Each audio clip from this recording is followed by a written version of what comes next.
कहीं बहुत दूर नहीं है।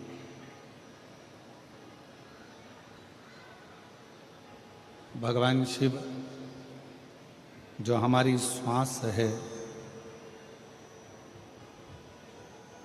और जो श्वास नित्य प्रति 21,600 श्वास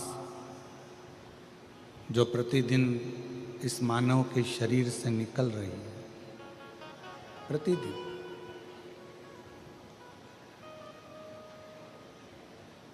ये श्वास ही हमारा शिव है।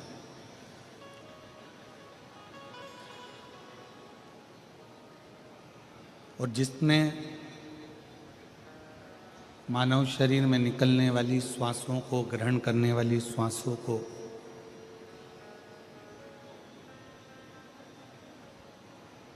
स्मरण कर लिया, देख लिया, ध्यान कर लिया, तो ये समझें कि शिव को पा लिया। ये 21,600 श्वास जो मानव के शरीर से रोज आ रही और जा रही है,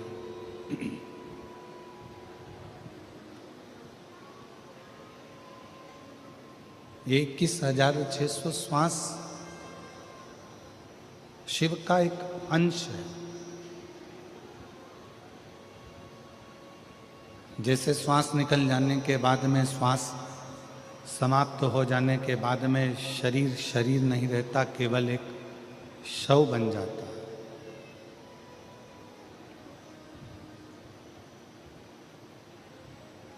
फिर शरीर की कोई मूलता नहीं रह पाती। फिर वो शरीर श्वास जाने के बाद में केवल एक शव का एक स्वरूप है। उसी तरह शिव महापुराण की कथा कहती है, जिसने अपने जीवन काल में शिव नाम नहीं जपा,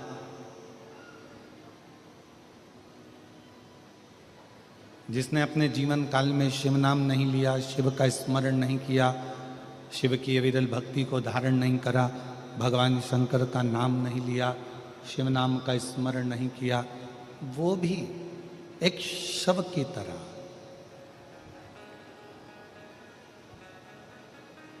क्योंकि वो शिव को जान नहीं पाए।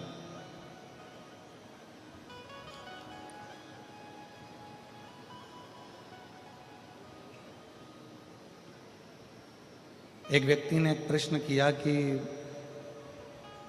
माहेश्वरी समाज की उत्पत्ति भगवान महेश से हुई है,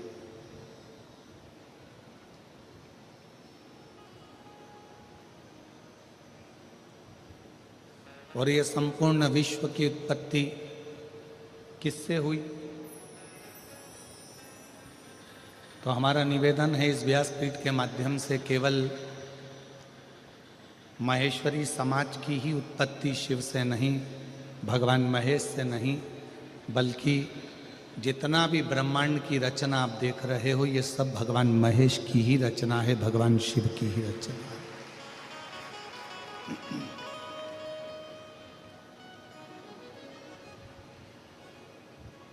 ये रचना किसी दूसरे की है ही नहीं।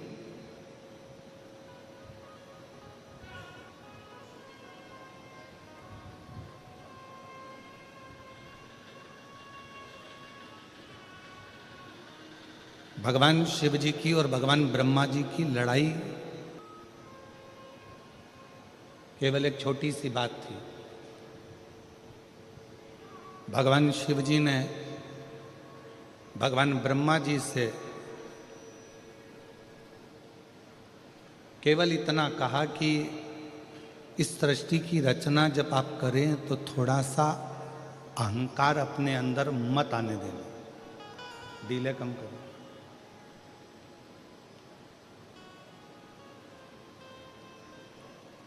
थोड़ा बहुत भी अभिमान अपने अंदर मत आने देना।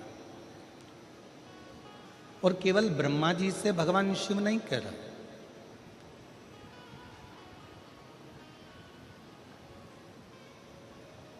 भगवान शंकर प्रत्येक संसार के मानव से, हर व्यक्ति से, हर जीव से शिव एक बात कहते हैं कि कोई भी कर्म करो, जो आपका मन पड़ जाए वो कर्म आप करो, पर कर्म में अभिमतता को सामने प्रकट मत हो।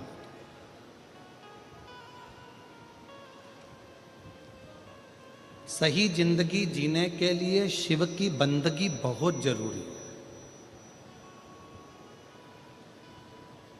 और जिस मानव ने ये जान लिया कि जिंदगी अगर सही जीना है तो शिव की बंदगी करना पड़ेगी, शंकर की आराधना करना पड़ेगी, शंकर की बंदगी करना पड़ेगी, तो समझ लो कि जिंदगी हमारी सार्थक हो गई।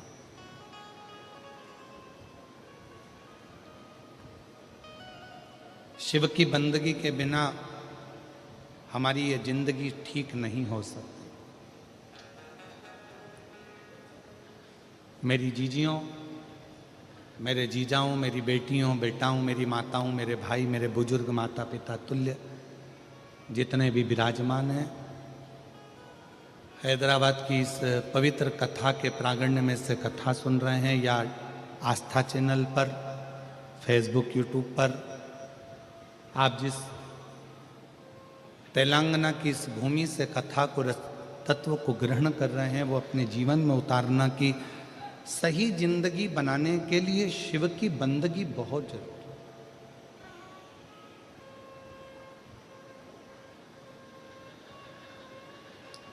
आप राम जी का भजन करो, आप कृष्ण जी का भजन करो, आप नारायण का भजन करो, आप जिसका भजन करना चाहो उसका करो, पर साथ में शिव की बंदगी, शिव की आराधना।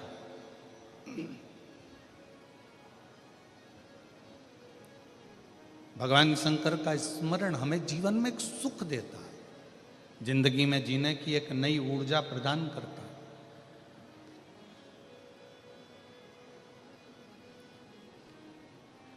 ब्रह्मा जी को भगवान शंकर ने केवल इतना सा समझाया कि सृष्टि की रचना करो, पूरा संसार की रचना करो, पर अहंकार रखकर मत करो। तुमने अगर थोड़ा सा भी अभिमान अगर अपने अंदर रख लिया और तुमने सोचा कि ये सृष्टि की रचना मैंने करी है, तो ये ठीक नहीं है।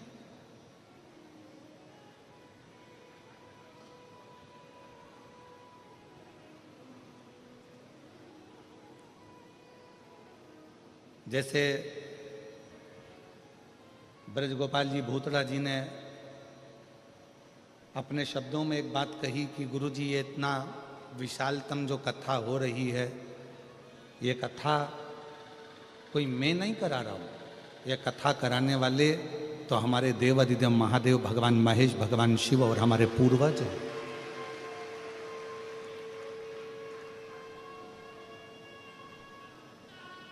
और उसी को आप और हम लोग अपनी कुछ करा रहा है, सब शिव करा रहा है। माता पिता की कोई प्रेरणा है, माता पिता की कोई आज्ञा है, माता पिता का आशीर्वाद है, पूर्वजों का आशीर्वाद है और शिव की कृपा है, जो ये सब होगा, सब।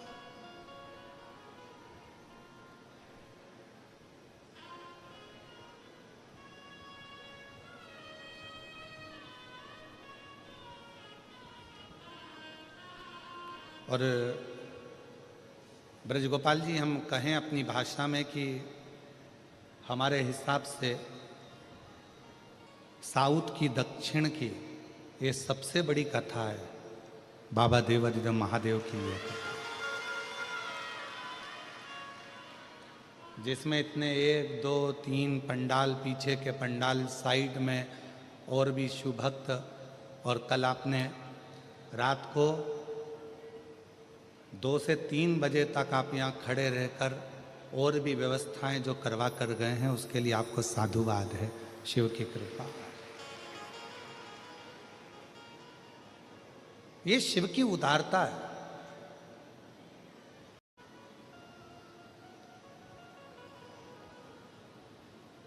भगवान देवादिदेव महादेव ने भगवान ब्रह्मा जी से केवल इतना सा निवेदन किया कि अहंकार को रखकर सृष्टि की रचना नहीं करना, आप इस अभिमान को छोड़ दो और सृष्टि की रचना करो। इतने में भगवान ब्रह्मा जी से यह बात सहन नहीं हुई।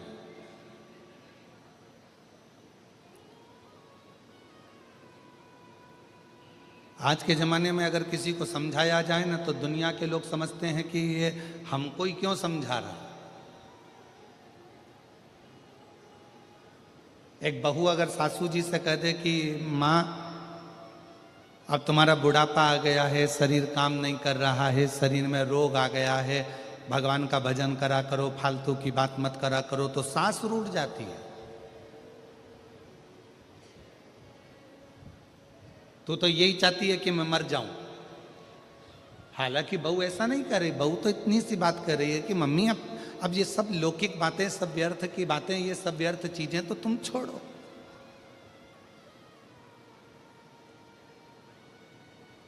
एक दिन हमारी सासू जी से हंस के बोली जेठानी,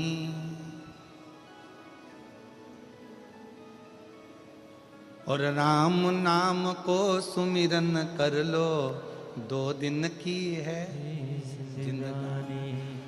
अब जिस दिन से जेठानी जी ने यह कहा कि 2 दिन की जिंदगानी है, राम नाम का सुमिरन कर लो, उस दिन से जेठानी का मुंह ही नहीं देखा सास।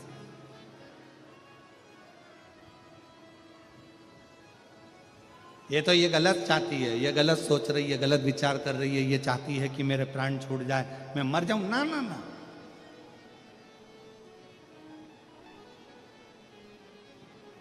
बहू ये नहीं चाहती। बहू तो चाहती है कि आप खूब जियो।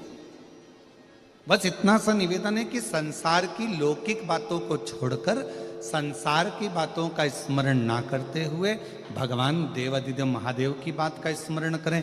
राम नाम, कृष्ण नाम, शिव नाम, नारायण, जिसको तुम भज सकते हो, जिसका तुम स्मरण कर सकते हो, उसका स्मरण करो।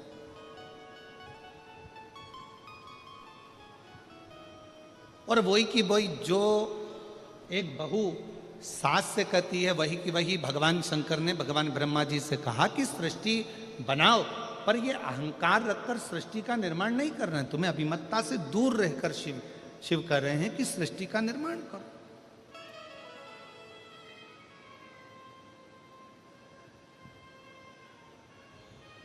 सहन नहीं हुआ ब्रह्मा जी से, और ब्रह्मा जी से जब सहन नहीं हुआ तो ब्रह्मा जी रुष्ट होकर सीधे भगवान विष्णु जी के पास में पहुंच गए। और भगवान नारायण आराम से शेषनाग की सैया पर लेटे हुए थे। लक्ष्मी जी चरण दबा रही थी उनके।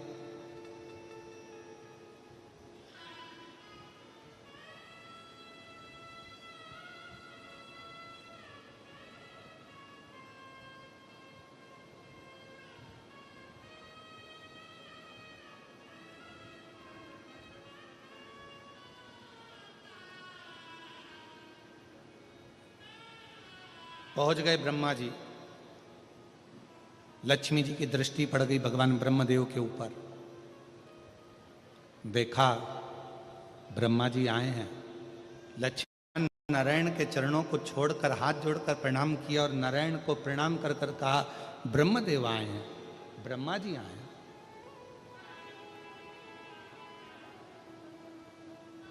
ब्रह्मा जी? हाँ। भगवान विष्णु उठे, ब्रह्मा जी ने प्रणाम किया भगवान नारायण को, नारायण ने प्रणाम किया भगवान ब्रह्मा जी। कितनी सुंदर बात है। ये हमारे 33 कोटि देवी देवता ये हमको सिखाते हैं कि आप किसी को आदर करोगे तो कोई तुम्हारा आदर करेगा। आप किसी को प्रणाम करोगे, कोई आपको प्रणाम करेगा। आपके पास देने के लिए जो है वो आप सामने वालों को दोगे तो सामने वाला भी आपको वही देगा जो उसके पास में होगा। किसी के पास गुलाब का फूल है तो गुलाब का फूल देगा, किसी के पास कीचड़ होगा तो वो कीचड़ देगा, किसी के पास सम्मान होगा तो सम्मान होगा, किसी के पास आदर होगा तो आदर देगा। आप यदि किसी को आदर दे रहे हो, किसी को प्रणाम कर रहे हो, किसी को नमन कर रहे हो, किसी को साधुवाद कर रहे हो, किसी को धन्यवाद कर रहे हो, तो वो सामने वाला भी भले उसके अंदर कितना भी कपट भरा हो, कितना भी अंदर बेईमानी भरी हो, फिर भी अगर आपने हाथ जोड़ा है तो सामने वाला भी आपके हाथ जरूर जोड़ेगा, आपको सम्मान जरूर करेगा, आदर जरूर करेगा, सत्कार जरूर देगा।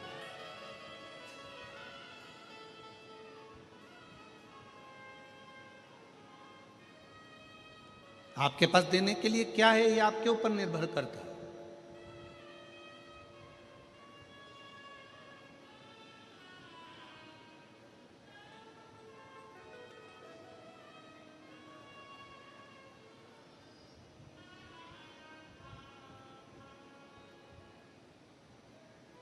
ब्रह्मा जी ने प्रणाम किया, भगवान विष्णु ने प्रणाम किया।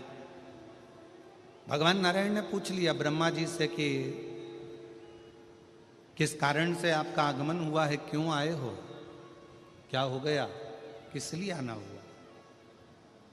तब ब्रह्मा जी ने कहा कि सृष्टि की रचना मैं कर रहा हूं।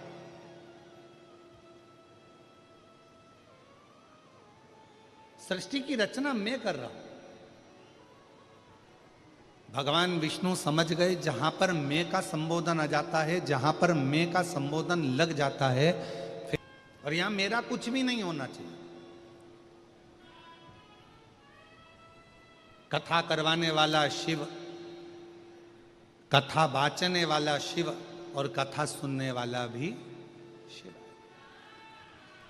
कितनी सुंदर बात कही कि स्वयं ईश्वर जी और गोरा जी के रूप में भगवान शंकर पार्वती गणा और गौर बनकर शिव महापुराण के यजमान बनकर कथा को श्रवण कराते हैं, श्रवण करते हैं, कराते हैं।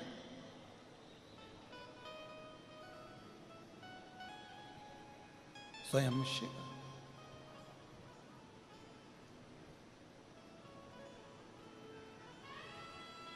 और प्रभु आपकी कृपा से सब काम हो रहा है, भोले आपकी कृपा से सब काम हो रहा है। करते हो भोले बाबा मेरा नाम हो रहा है, करते हो भोले बाबा मेरा नाम हो रहा है। भोले आपकी कृपा से सब काम हो रहा है। शंभु आपकी कृपा से सब काम हो रहा है। भगवान ब्रह्मा जी ने जैसे ही कहा कि मैं सृष्टि की रचना कर रहा हूं, तो भगवान विष्णु की बुद्धि में आ गया कि अहंकार समाहित हो गया।